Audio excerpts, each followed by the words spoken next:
Welcome to another exciting episode of Under the Dome. Yes, that's right.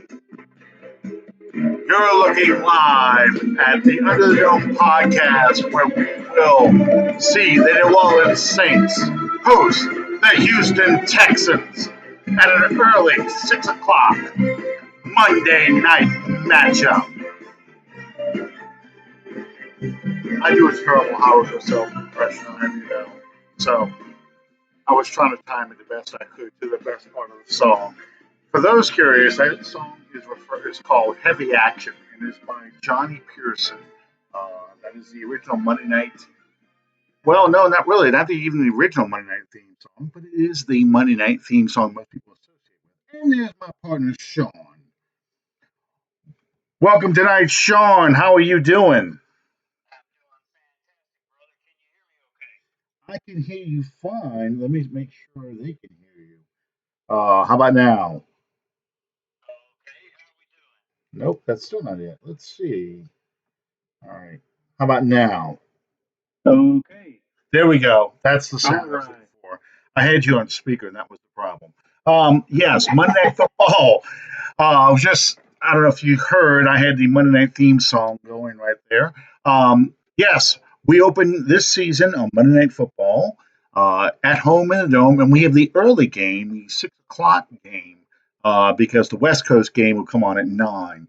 So this is a lot like in, what was it, 2017 that we hosted, that we went on the road to Minnesota and faced them for a Monday night matchup, if I remember correctly. Yes, sir. And it didn't turn out too well. No, it did not. It did not. We really did not know how this team was going to be. That's when we were still trying to work in what Adrian Peterson, and that was supposed to be the Adrian Peterson revenge game. We found out that Peterson just isn't going to work in this offense. Yeah. But that season, unfortunately, began and ended in Minnesota in 2017. So let's not refer to that one anymore. Instead, let's talk about a much more optimistic thing. First thing I wanted to talk about. Well, why don't you go ahead and pay the bills first, and then we'll start with the final 53 and any surprises that you may have seen. Okay. We want to thank you guys for joining us on Under the Dome. And we want to thank Fan First Productions for sponsoring us. We want to invite you guys to subscribe to our show on iTunes and on YouTube. And welcome everyone to what will be our last game, or excuse me, our last show before it all counts. That's exactly it. Yeah, next Saturday. Um, the I'm sorry, I lost my train of thought there. I was looking at something else. Yeah, last Thursday night was the last pretend football game, and last Saturday we saw the final 53 come out. Any surprises for you? You know, not so much. There's a few that I can't believe that we retained. Uh, Probably the most notable of which, outside of the obvious, would be Austin Carr. I really, we went out of our way to keep him on the roster when we acquired him several years ago from the New England Patriots, and he delivered nothing. We gave him an off season to get further acclimated to this offense, and he showed some glimpses of good things in preseason, and then just disappeared once again. I really don't see the fascination in this guy.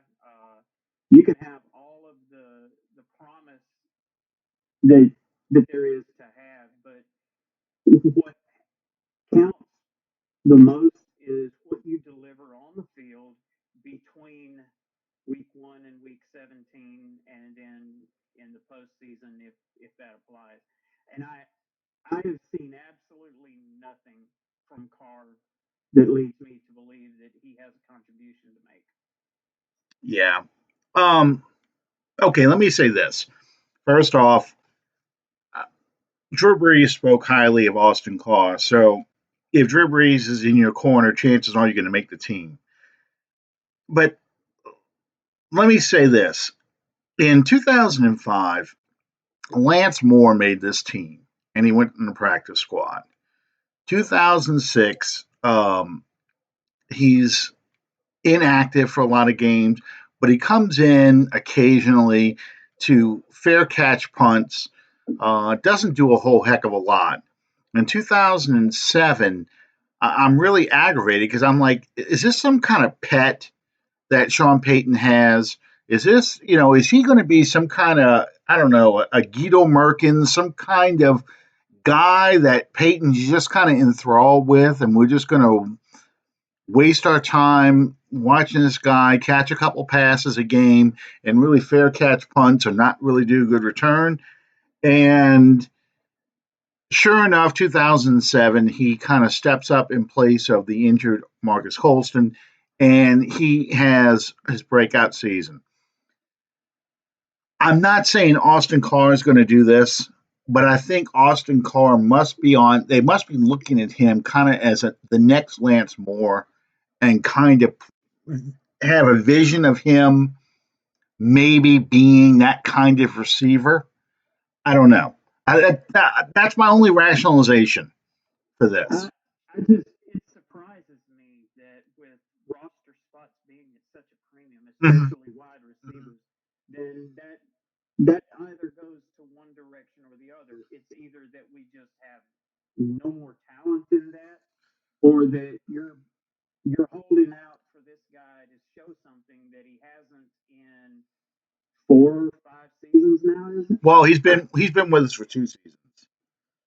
Really? Yeah, we picked him up. Actually, this will be his third season.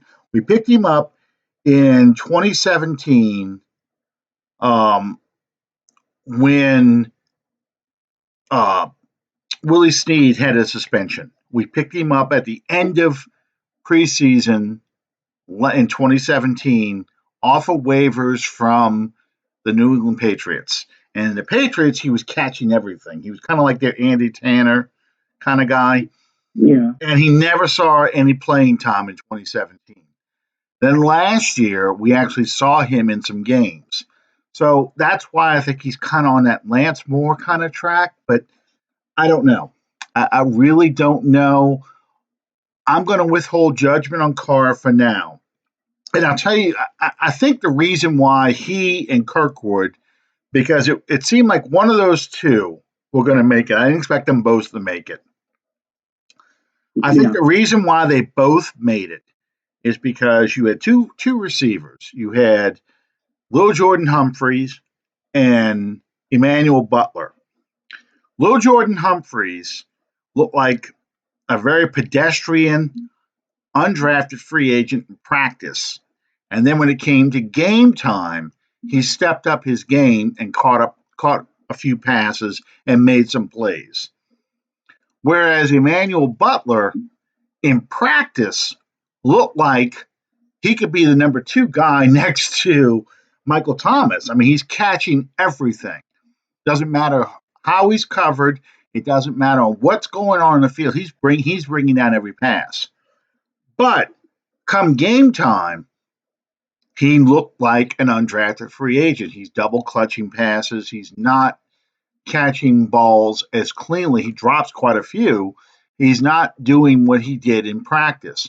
So I think in both those cases, the Saints brass, even though I know who was throwing him the ball, I know it was Bridgewater, and I know it was Taysom Hill, not Drew Brees. I think the Saints brass felt like, let's go with the guys we know what they can do in the regular season when it counts, and not have a case of a guy we've got out there against, let's say the Los Angeles Rams and that secondary. Uh, and they've got guys head hunting out there, and he's looking for the hit instead of focusing on the ball. He drops critical passes a la Dan Arnold. Okay. Yeah. And I threw Dan Arnold out there because, Dan Arnold, he didn't make the team. In fact, we only have two tight ends on the roster. He doesn't make the team, and a lot of fans held it against him that one critical drop he had in the NFC Championship game, which could have been, instead of it being a 13-point lead, a 17-point lead, you know. Yeah. So that's just how I see it. And I know a lot of people were, I can think of a couple people who were upset that Cecil Grayson didn't make the team either and didn't even make the practice squad. But He's just wrong. I don't know what else to say about him. He has way too far to go. Now that's not to say that somewhere in the coming days that he won't have the opportunity to try again. well, and that was my attitude too. That's why I never had him making the team. Um, I think, uh, um, oh shoot, I just drew a blank on his name. The kick returner, um, Number 11. number 11. I can't believe this. I just literally forgot that I know his first name, but I cannot remember his last name. Um, Well, see, I got a copy of the final 53 today. okay, he's number 11. He's on my phone. Oh, he's on your phone. Good job. Good job. Okay. All right. Hang on here. Let me just pull this up real quick. Harris, DeAndre Harris. Thank you. Yeah, that's what I thought it was. Yeah. Okay. So I think with Harris, when he won the kick return job, it really Deontay Harris. I said DeAndre. I meant Deontay Harris. Um, when Harris won the kick return job, it really put a guy like Grayson in an awkward position because Grayson's a track guy. Grayson has a very limited route tree. And if you know anything about the Saints offense, part of that offense is that every receiver can play every position in any formation. You have to be able to do that. So, well, the guys like we're talking about that are having to depend on making it as a special teams contributor. mhm. Once those major special teams positions are filled out, they're really going to be challenged to make the squad because they're not going to be a standout receiver. They're not going to be a standout running back. Right. There's just not enough to. And as I said last week about Grayson, uh, you did not see enough meaningful snaps from these guys in the preseason to really be able to justify adding them to the 53-man roster. Well, we're not there for every practice, and they're looking at every practice, and they're looking at every piece of film. And yeah, the key with Harris is Harris has won the kick returner job. So that's where Grayson's niche had to be. He had to be a kick returner while he learned to be a receiver. And since he did not, to be quite honest with you, Harris, the only way that he saved that spot was the punt return for a touchdown. Exactly. Because up to that point, every game he was dropping. Yeah. Well, he wasn't making the plays as a receiver. He's short, and Peyton mentioned that several times. And he's on a very short leash. I'll be honest with you.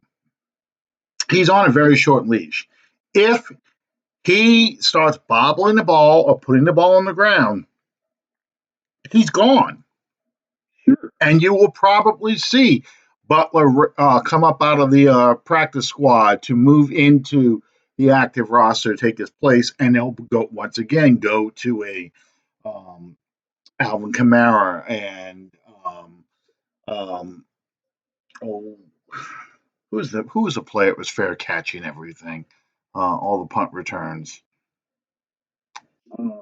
I'm drawing a blank. He's a cornerback. I just can't remember his name. But anyway, you'll see that kind of stuff again. You'll see Taysom Hill back there returning kicks again. So Harris is on a very short leash. Just because he made the 53 doesn't mean he's set. He has to not only catch the ball cleanly, he has to make plays every time he touches the ball. Doesn't have to score every time he touches the ball, but he has to be that threat. Think of Michael Lewis. Think of Tyrone Hughes. Think of I don't want to go too far back because I don't want to say Rich Marty, but you have to think of someone who actually put fear in the return game. Reggie Bush, put fear Yeah. in the return game. That Well, that's regardless, there's one of the things that Sean Payton has absolutely no tolerance for whatsoever is turning the ball over. yep, Be that a running back, be that a punt returner. He's not gonna. He may give you one, but after that one, you will pay because we've seen him bench starting running backs for games because they turned the ball over, a la Mark Ingram. exactly. And you've seen kick returners cut in the middle of the season because they couldn't hold the ball, and I can't say that I disagree with that logic either. No, not at all. Mel Gray was somebody else I was thinking of. Was a very effective kick returner for the Saints.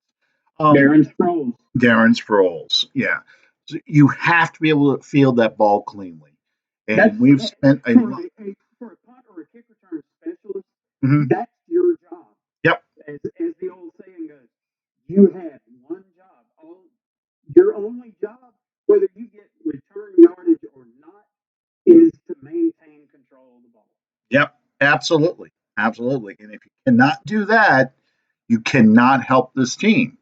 And that is why some of these people made the team. Now, some of the other moves they made, you saw them keep what, 9 offensive linemen, Yeah. which was more than what I thought. But Cameron Tom got put on IR. Speaking of kick returns, Marcus Sherrills got put on IR. That also shows the lack of confidence they have in Harris yet, because not that I think they will use the recallable IR thing on Harris, or not on Harris, on Sherrills. I don't know if they're going to do this or not, but they did not want to let him go and go to another team. They'd rather stash him for now as the just in case guy. So Okay. it's Uh, Let me ask you about this. The biggest roster move apparently that we made all week wasn't in the players that got cut, but it was in an acquisition that we made. oh yeah. Uh, what is your take on the Saints getting Chico Alonso? I was a little surprised to see him make that move, honestly, but I understand why. First off, you have to kind of get the noise out of the way. I mean, there are some people who feel like on just about every position in this roster, especially if there's a player that is not a fan favorite, and I'm talking about like an Andres Pete, an AJ Klein, Ken Crawley, PJ Williams, um, let me think. Dan Arnold. You can just go down the list. Austin Carr. Anybody who the fans don't particularly care about. When they make an acquisition of a player in that position, the first thing they think of, oh, we got ourselves a starter. We can go ahead and cut bait with player so and so. Yeah. I don't see that. I didn't see that, and I still don't see that. I don't see Alonso coming in to replace Klein or Anzalone or you know anybody. Let I me just point in a conversation that I had earlier this week about this move. Uh, with the style of defense that the Saints run, and I don't claim to be an authority on all these different sets and all of this, but the Saints never seem to have enough quality depth at the first two levels of the defense. yeah. And as far as that goes, in the secondary as well. But Mhm. anytime that you can put a fresh body out there for a play, two plays, a series, that can do nothing but help.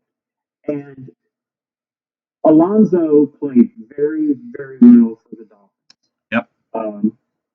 If we can get that Alonzo, and he was very durable, as I understand that he missed one game the entire time he was in Miami, Mm-hmm. I think. Mm-hmm. I looked at the figures the other day. If we can get that Kiko Alonso and him maintain that level of play, I think that it was a fantastic move. I think the thing we have to look at to begin with is this guy. Okay, let's look at who the Saints have first off in the linebacking core. You got you got Davis, you've got Alonzo, you've got Klein, and you've got Craig Robertson, and Who's starting the season on IR? well, and that's just it. We'll go to that in a second. But then you have Anzalone. no, not Anzalone. You're talking. I'm talking about the rookie Ellis. You've got Oh, yeah. that's your linebacker, and Vince Beagle was here. Okay, Now, so wait a minute, wait a minute. Isn't that the player that we right, traded? exactly. Vince Beagle was here. That's what I'm Yes, saying. yes. So you're looking at this lineup, and okay, you have Alonzo out with not Alonzo. You have Anzalone out with an injury. You've got Craig Robertson out with an injury. Now the Saints have not.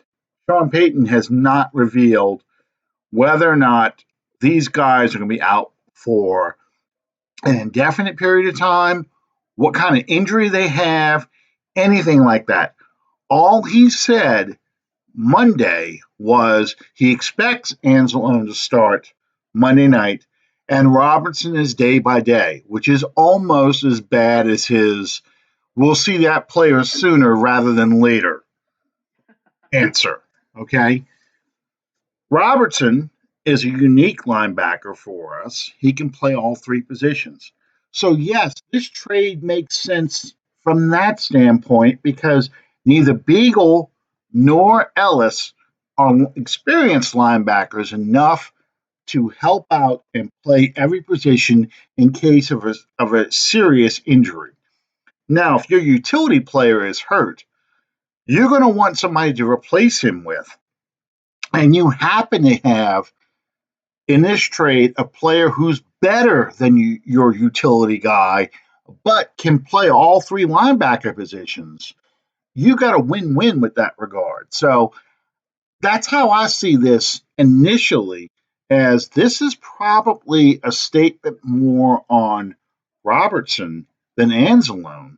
How soon Robertson is going to be available, and Yeah. you got a better linebacker who later on in the season you might be able to do things with that you were not able to do with Beagle and Ellis. So that's how I see this. Yeah. Well, Ellis is a rookie.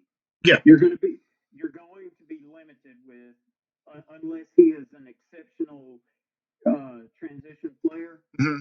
You're going to be very limited with what you're able to hit him with. No, he's just going to be a special teams guy only. He's going to Yeah. be running up and down the field um, on special teams. That's his job. Beagle gave you something a la, I look at him like more like a Michael Marty kind of guy. A guy who can do a lot for you. Now, I think he's more talented than Marty was, but he was that kind of linebacker. A try hard guy who's going to do anything you ask of him to the best of his ability. Now, whether that's NFL level or not, that's what you're going to get with him. Yeah, Um, you're exactly right. With Marty, you had somebody that was going to give you everything that he had on every play, regardless of what you asked him to do. Even up to and after he had to deal with the surgery. I think it was cancer, wasn't it? uh, no, it was a form of Crohn's, I believe. Oh, Yeah. but he was never going to be like an all-pro linebacker. No, not at all. But he was one of those guys that you were going to get everything that he had when you put him out And you realize the limitations you're going to have when you have him out there. There's only there. so Yeah, many things he and can I do think if we physically. look back on his career in New Orleans, Mhm. I don't think it would be a stretch at all to say that Michael Marty was a much better special teams player than he ever was a linebacker. absolutely, absolutely. Now with um, Alonso, you've got a much better player. You've got a starter capable kind of linebacker. We don't have a position for him yet, but as he learns the defense, I think they will have packages where they can rotate him in, and you kind of have to look at him as the fourth starter.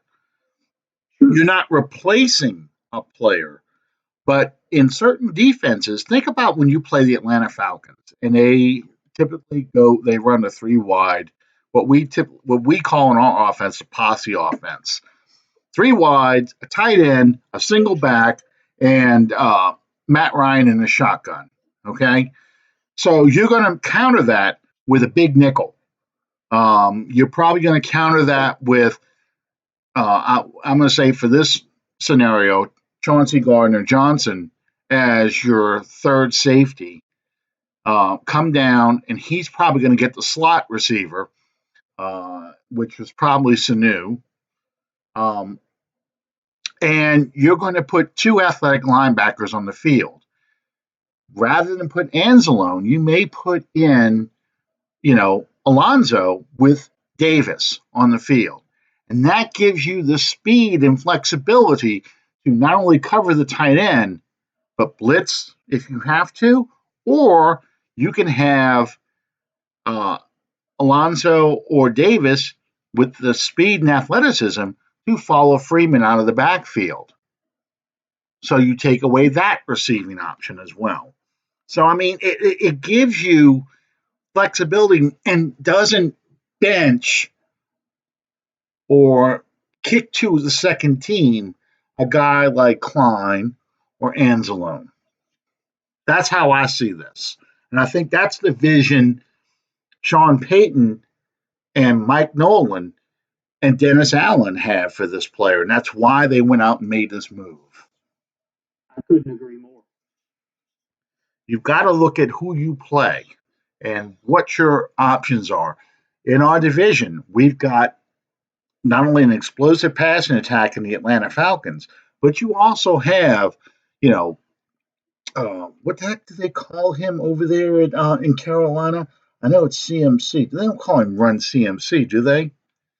Who knows? The Carolina running back, number 22, from Stanford. McCaffrey, yeah. Christian McCaffrey. What they have a nickname for him. What do they call him? I've read it a few times. Probably our only hope. But, They call him Obi-Wan Kenobi. He's our only hope. That's what we're going to start calling him. Yeah, when the Saints play Obi-Wan Kenobi in the Carolina Panthers. You know, if I remember correctly, didn't McCaffrey and Kamara came in the league at the same time? They did. Was it a year apart? No, they came in at the same time. McCaffrey was a first-round pick. The of course, Kamara came out in the third round, and I'll never forget that we made that trade, and people were so convinced we were going to take a defensive end in that trade. When we got back up, when we moved up to the top of the third round, and we took Alvin Kamara, and Saints Twitter and Saints Facebook exploded with anger. Why the hell are we taking a running back? What is with Sean Payton and his offensive toys? I used to be in a Facebook group with a bunch of writers because at the time I was covering the Saints for Pro Football Spot, and I can remember it. I don't remember the guy's name, but he covered either the Panthers or the Buccaneers. But I can still to this day remember him during the preseason. When Kamara was a rookie, he said, "I refuse to be intimidated by any player named Alvin." Alvin! I have often wanted to go back and find that and find out which one it was and ask him how he felt about that now. Oh my God! Okay. Run CMC is one of the nicknames. You should see these horrible nicknames they've got for this poor guy. C-Mac is the one I was thinking of. I've seen that one a lot. C-Mac. Little Cap Clutchery is one of the nicknames. These are all nicknames that Cam Newton, in his great imagination, has come up for him. And then the fans have come up with Crispy McCrusty, Cracker McNasty, um, Oh my dear God. Crafty McCheeky, Run CMC, uh, White Lightning. Oh my God, these are horrible. McSpeedy,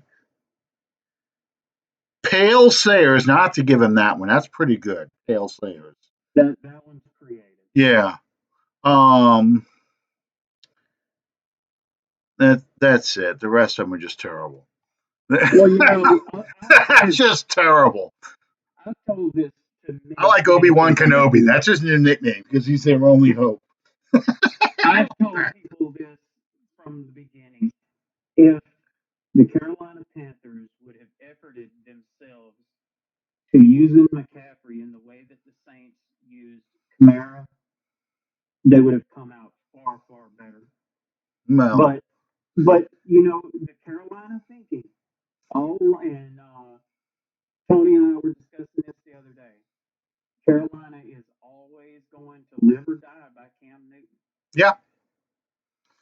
Yeah, that's what I was going to say. That's part of the problem they have. You've got Cam Newton, so That's the problem.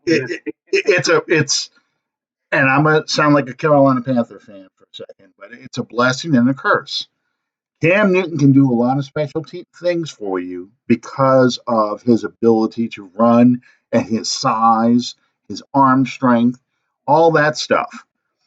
But when he says things like he doesn't like long, complicated offensive plays, he likes short, simple plays. He doesn't like a complicated offense. He doesn't like a lot of verbiage when he calls out a play. I mean, that's all. You know, you think about the Saints offense. My God, it's a paragraph Drew Brees is reading out to the offense. Um, It's you know, very telling on his work ethic. yeah, it is. I'm not accusing him of being lazy, but I am saying that he likes it simple because he wants the offense to be simple for him. He can just go out there and make plays. Let me do my thing, and if you got a player that's his attitude is let me go do my thing instead of What can I do to make us win? yeah, what is the let's make the offense a juggernaut. Let's make it almost impossible. The defense has to account for too many different weapons, um, and it's not all about me. So a lot of it is me getting the ball into the hands of other weapons. Yeah, that's really hard. That's what makes that team, and that team is built on defense. It always will be. Yeah. It's Cam Newton doing his thing, and defense wins the game for you. The defense keeps the score down. The defense gets them off the field so Cam can put a lot of pressure on the opposing offense and a lot of pressure on that defense to try and stop him. Which is So, going to be even more difficult now because they lost Davis in the offseason. yeah. Well, That's going to and put that's just more it. pressure on Keith. Yeah, and you're going to, well, I mean, they willingly parted with Davis because of his age. But my thing is they didn't get enough offensive weapons. They need more offensive weapons. And I'm talking not just in the passing game, I'm talking about in the running game too, to make Christian McCaffrey more effective. You need kind of that smash and dash kind of thing with Christian McCaffrey. Yeah. And I'm not encouraging. I'm glad Carolina's limited, because Yeah. McCaffrey's hard enough to deal with. I don't want to have them have a Michael Thomas Yeah. and a Christian McCaffrey or their Alvin Kamara and say a power back like a Mark Ingram. I don't want to have to deal with all that. Right. I like them having a crappy offensive line. We beat the hell out of Cam. He gets frustrated, starts overthrowing the ball, and then goes sits on the sideline with the towel over his head. That's a good Saints Carolina game. Yeah. That for me, that's how I enjoy it. I enjoy seeing Cam Newton with. I can't see his face. All I see is a Gatorade logo. That's good Look, for me. That's a good game. looking like ET peeking out from under the basket. That's right. That's right. Okay, so let me ask you this: Yes. how do you see our big Monday night showdown breaking down? Well, funny you should ask that because actually I was thinking about writing something, on Saturday or Sunday, probably Saturday, about how we match up with Houston Texans. Um, Before you do that, I mhm. would just like to say, go on record as saying the move that they made the day that we traded for Alonzo, the trade that they made, while the guy that they got in return for Jadeveon Clowney is from right here in West Monroe, Louisiana. I love the guy. Barkevius Mingo played at LSU, uh, played in New England, played in Cleveland. I love the guy, but I think that this was probably just about the most stupid thing that the Houston Texans could have done in getting rid of Jadeveon Clowney. well, I think the Seattle Seahawks GM needs to get arrested for rape Yeah, because he screwed that team over like no other. I mean, honestly, and this is not me just picking on Mingo because he went to LSU. Um, this is Mingo is not a quality linebacker or defensive end. He is an average player at best. Okay, you got a third round pick as well. What a third rounder for a guy you put a franchise tag on? A former first round pick, you lost value with yeah. Clowney for that. Um, you Well, get, my opinion of this goes back to JJ Watt. You look over the past several seasons, you don't know exactly what you're going to get out of Watt. Will he be healthy? Will he be able to finish the season or not? And if you don't have Watt on one corner, you definitely need a player like Clowney on the other. Now, mhm. I don't pretend to be privy to all the contract negotiations and his anger over the franchise tag and all that, which, just for the record, he ended up signing to complete the deal Well, you had to, yeah, anyway. yeah, you had to. But But I don't see how you release one starting defensive or you trade one starting defensive end not knowing full well you don't have anything how. behind him. It's not like, oh, um, you've got a young defensive end who's ready to step forward coming up behind Clowney. Somebody that you were thinking that was going to replace J.J. Watt eventually, but now you have to put him on the other side to replace what you got rid of in Clowney. And you have visions of getting to the playoffs. The Colts have taken a huge step back by Andrew Luck retiring. The Titans are not a challenge. The Jaguars, yeah, they got a good defense still. Yeah, they've got Nick Foles at quarterback, but Nick Foles, the starter, long-term starter, is not Nick Foles coming off the bench and playing for a Super Bowl ready team. You know, he is going to have his struggles as well. So the AFC South is wide open for you, the Texans. Okay, you have a shot if you can keep your defense together for Watson to make just enough plays offensively and your defense shut people down that you can theoretically win the AFC South by getting rid of Clowney for nothing. You really screwed yourself and your fans. I'm sorry. I think that's a terrible move. And I'm happy because I think our offensive line will not have a as big of a struggle dealing with the Texans defense as they would if you had Clowney on one side and Watt on the other. Now you Yeah, can focus all your we're attention on talking Watt. about J.J. Watt. We're not talking about the same player as the last time the Saints played Houston, when Now J.J. Watt just wreaked havoc they and told had we it need his a new way. tackle. Yeah, we need a new tackle. This Uh, this is not the same Houston defense that was on the field that day. no, no, and they have a very average secondary. So I like our matchup. Uh, Anna had asked on a scale of 1 to 10, how do you rate our offensive line this year? I'm going to say an 8 for two reasons. Number one, because you've got a rookie center now in Eric McCoy, who's got to make the line calls and do his job blocking NFL linemen. And also, you always have the huge question marks on the left side with Andrus Peat and Teron Armstead. When healthy, those two next to each other are the best tandem, guard tackle tandem in the league. And a lot of people hate Andrus Peat, but I'm sorry, when he is healthy and he's next to a fully healthy Armstead, they wipe people out on that left side. They really do. He can get to that next level. He just manhandles people on the next level.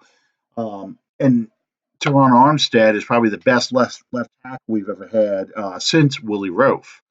But the whole key is when they're healthy. So you've got that kind of offensive line dealing against basically J.J. Watt. I like our matchup. I think Ramczyk and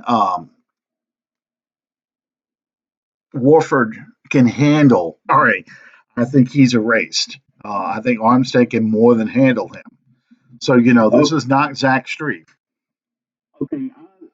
I will agree with you on the eight, with the caveat that, as you said, you're going to lose 1 point for having a rookie center. Yep. You don't know how well he's going to transition to this level until you see him actually out there playing against guys that are in this league. Mhm.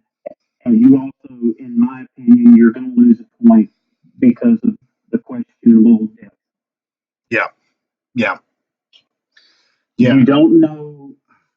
I'm sorry, you don't have a clue yet as to the what if in terms of if Armstead goes down, if Pete goes down, uh, or any of the starters actually. If any of them go down, you don't really have that 100% faith that the guy that comes in is going to be able to maintain that level of play.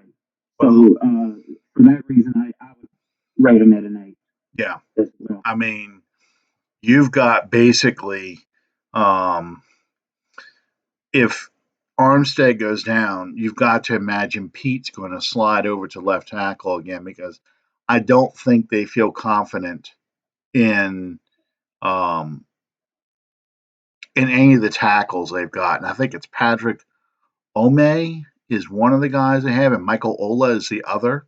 I think that's the tackles they've got. Um, And Ola's injured yeah. So already. yeah, and when he wasn't injured, he was horrible. So I mean, and that's the issue that they're not comfortable with their tackles, their backup tackles, and I think that is a concern. So that's where they'll have to go if they do that. That's why they went so heavy on guards. So if Armstead goes out, Pete has to slide over to the left side. You put Nick Easton in there. Um, because Cameron Tom, of course, went on IR. You put Easton in there, at least you've got experience at the guard position. So it's. I don't want to. I don't want to jinx it because I would like Armstead to go through this entire season fully healthy, never miss a snap. I mean, that's probably the most important thing to me right now is that Armstead does that because if he does that, a lot of good things are going to happen for this offense. A lot of good things. If he goes from pillar to post without missing a snap, he'll Mhm. retire. And I thought he was going to do it last year. I mean, um, he really had, he was having not just a Pro Bowl, but an all pro kind of year when he was up until the Cincinnati game when he got hurt. I mean, he was killing people. He was erasing them. It was just unbelievable the stuff he could do. And yeah, I just that's why it's so critical he stays healthy because it's amazing how this entire team's complexion changes with him out of the lineup. The offense, the running game especially, is so less deadly without Armstead in there. And once Armstead got hurt, and then Pete started to get hurt or banged up, and then you saw the decline of Unger. That's I think when you saw those last 4 or 5 games of the season, where you saw the Saints offense look very weak, and Breeze suddenly looked very old. Yeah. And make no mistake about it, the effectiveness of this offensive unit is not going to be based on Drew Brees. It's not going to be based on Alvin Kamara. It's not going to be based on Michael Thomas.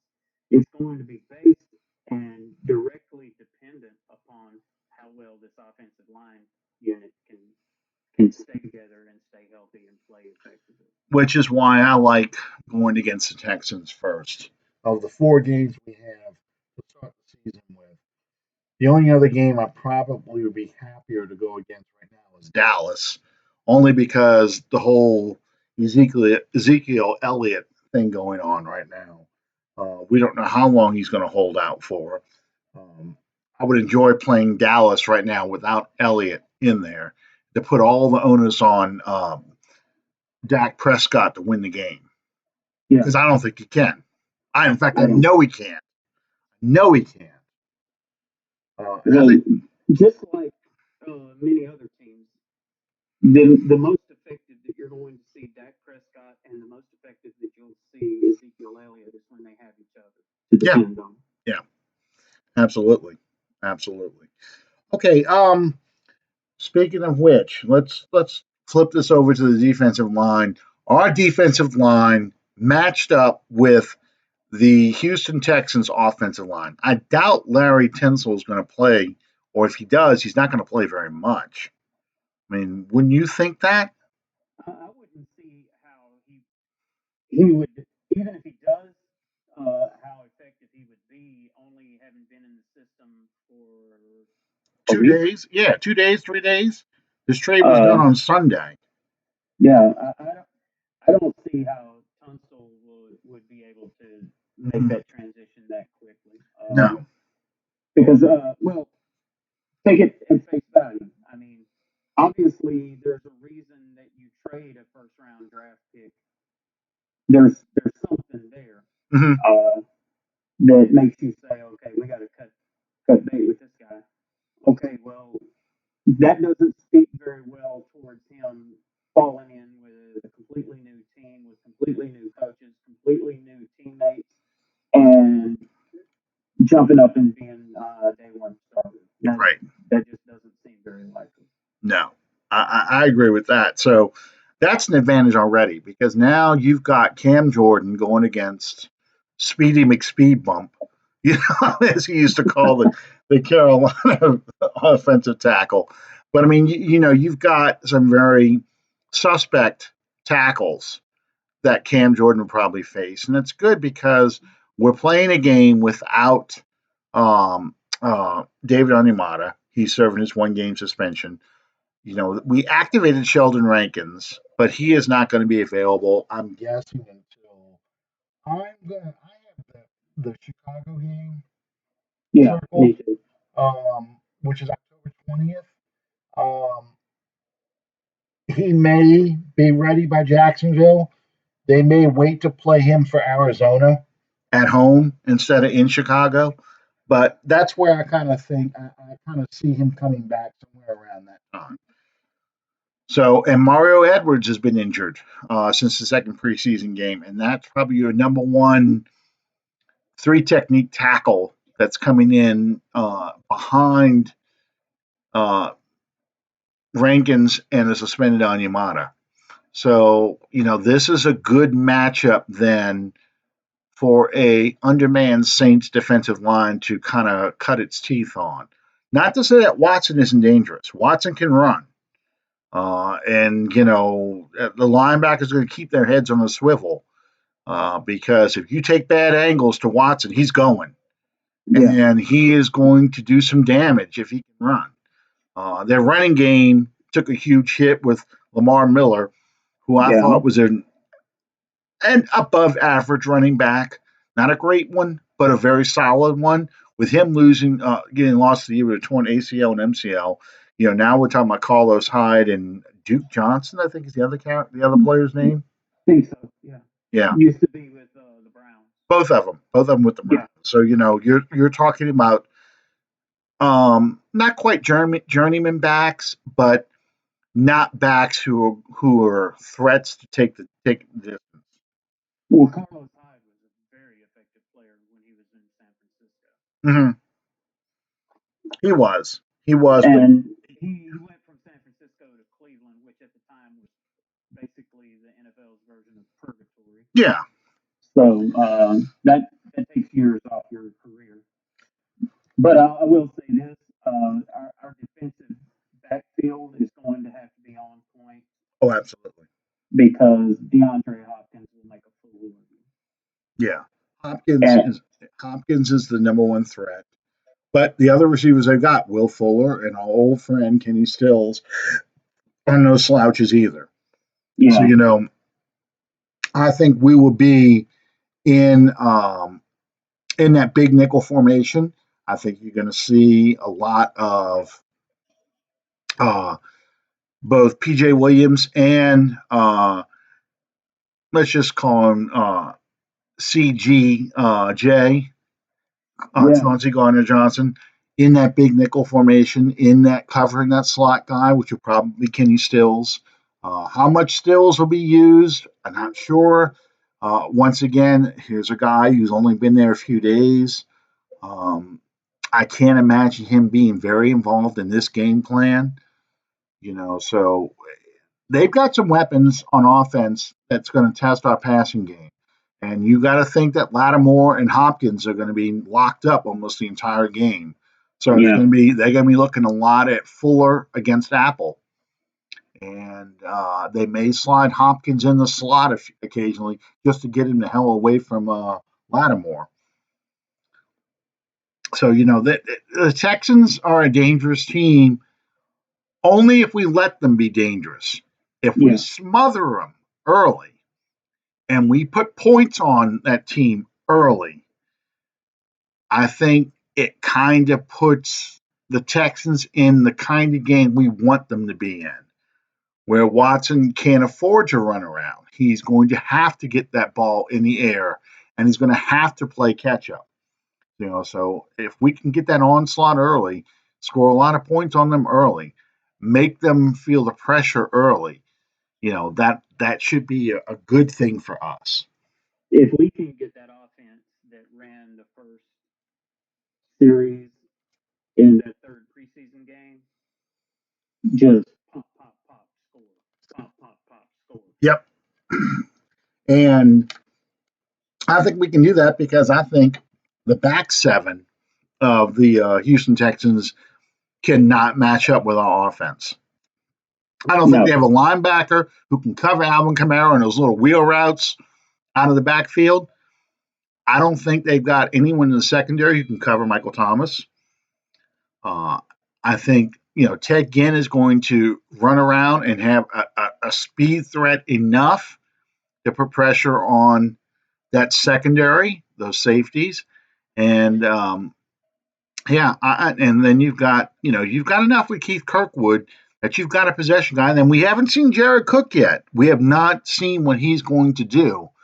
I think you're going to see a lot of old Jimmy Graham plays come out where he attacks the seams, and he is putting a lot of pressure on those linebackers on third down, where they can be focused so much on Kamara and Thomas that he's going to get his one-on-one matchups that Peyton likes, lining Cook outside the numbers, running those Jimmy Graham kind of plays.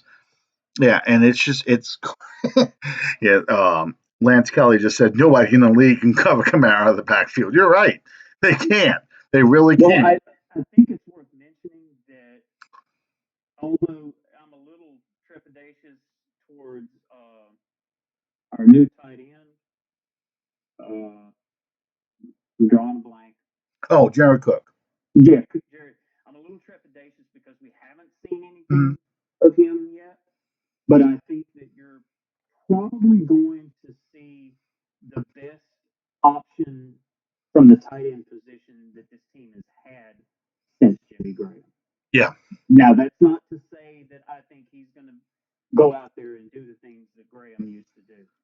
I don't either. I don't think he'll do that. Graham was just a freak matchup issue for so many people, but he doesn't have to be Jimmy Graham. All he has to do is be a presence, like you said, in the seams, be that third down option that Breeze hasn't had in several years. He just has to be effective. That red zone threat where you can put that high back shoulder pass over the outstretched arms of a cornerback, undersized cornerback, that kind of stuff. The play that Dan Arnold dropped, I mean, I hate picking on the poor kid, but I mean, you have a Cook or a Graham in that same position, running that same coverage, that where that ball is put in the same spot, that's a touchdown Yeah, because it's right there at the hip, and it's the only place that he is the only one that can catch it. And you saw, if you look at that one series that Breeze played all preseason, he did that with Michael Thomas. Put that ball where only Thomas could get the ball.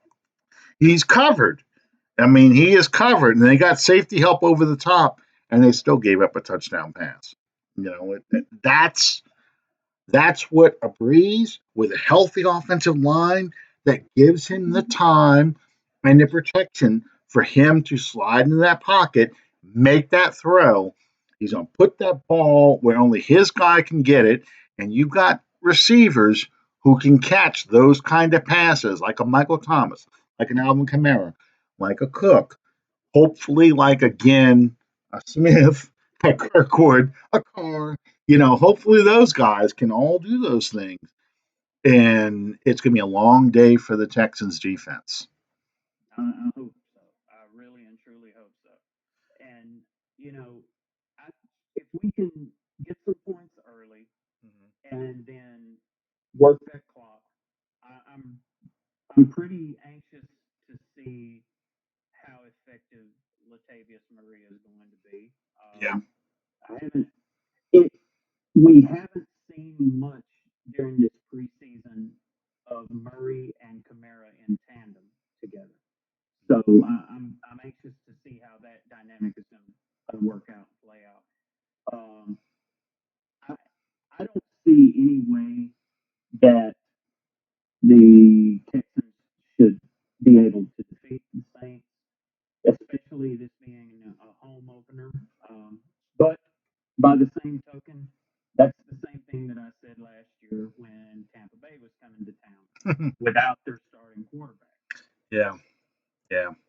But yeah, I mean, over recent history, we point this out every year before the first game.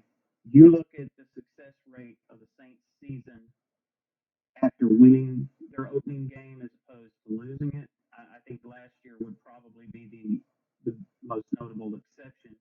But when the Saints win their first game, they're in the playoffs consistently under Sean Payton. And that is the big concern because the Saints have been slow starters um, since the 2013 season. They have lost the opener, I think, every year since Every 2013. year. Yeah, since 2013. Gone And 0. it's not just losing games, it's losing games that they shouldn't have lost Yeah, in ways that they should not have lost them. yeah, yeah. So you've got that hanging over us. Um, when the Saints primetime record is very good under Sean Payton, but not in Especially in the openers, dome. and especially in the dome. But for some reason, not for openers. So yeah, it's Well, Outside of the Minnesota game a few years ago, I don't really remember too many times that we opened the season in prime Um, we did in 2010. I believe we did in 2011. I have to go back and look and see. Oh yeah, time. prime time. We did open 2011. We were the Green Bay Packers in Green Bay. Yeah, yeah, So we yeah. opened I it. We were on remember. national TV for 2011, and Minnesota last year. I think that's it. I think those are the games. I don't think we've opened any other time. Um, Now refresh my memory. yeah. Thursday night, hmm opening night. Who's the matchup? Oh, I believe it. I thought it was Green Bay against Chicago. Chicago. Yeah, because they have the longest running rivalry in sports. They've played more than any other team in the NFL. Yeah. Let's see. NFL schedule week one. Yeah, Packers Bears Thursday night. Okay. And then there'll be the full slate of games on Sunday, hmm obviously, and then Monday night will be a doubleheader with us and the Texans, followed by I think the Raiders and the Broncos. Yeah, oh, what it's a always a West. snore Yeah, it's always a West Coast team. So it's always going to be somebody from the AFC West playing. Um, yeah, it's usually the Raiders. It was the Chargers last year. It's always somebody out there on the West Coast because Yeah, that's a normal kickoff. That's not a late kickoff for them. So yeah, so we open with Packers Bears, normal slate of games. Then on Monday night, Sunday night is the Steelers and the Patriots. The Super Bowl champions host the Steelers on Sunday Night Football instead of Thursday Night Football. yeah. And then yeah, Texans, Saints, Broncos, Raiders on Monday night. Um, let's see. Do we Well, have any snooze fest on Sunday that people will be watching? Won't want. I mean, going to having to watch because the Saints aren't playing. Well, they got the Falcons and the Vikings, so that should be a good game. Let's see. Rams and Panthers, and then the 49ers and the Buccaneers. So, and the Rams, Panthers, 49ers, Buccaneers will be the afternoon game. No, I'm sorry. Rams, Panthers is the early game. I'm sorry. I was looking at the Bengals, Seahawks. So we either Oh God. We either get the Giants against the Cowboys or the 49ers and the Buccaneers Sunday afternoon. I'm gonna be cutting my grass Sunday afternoon. well, we want to I am not watching that crap. thank everyone for joining us tonight. We're working all these issues out, but you're welcome for not having to look at me for 2 weeks in a row now. Uh, Absolutely. well, you didn't. You agreed to that awfully quick, but anyway. Well, what we're gonna do next time, we're gonna flip this over. I'm gonna have you do the show and I'm gonna call No, in. I like where we're headed. I hear you. Thank everybody for joining us tonight. Once again, we invite you to subscribe to our show on iTunes and on YouTube. And we'll see you guys again right here next Tuesday night under the dome. Go out wherever you go, be that the Superdome or your local watering hole, whatever, and be proud, loud members of the Who Dat Nation. Absolutely. Well, thank you guys for sticking with us, and we're going to keep working through these little issues. I'm trying to use this format. Um, there's a couple of other things we can do. We're going to keep trying this stuff. So um, we'll see you next time under the dome. Good night, everybody. Thank you.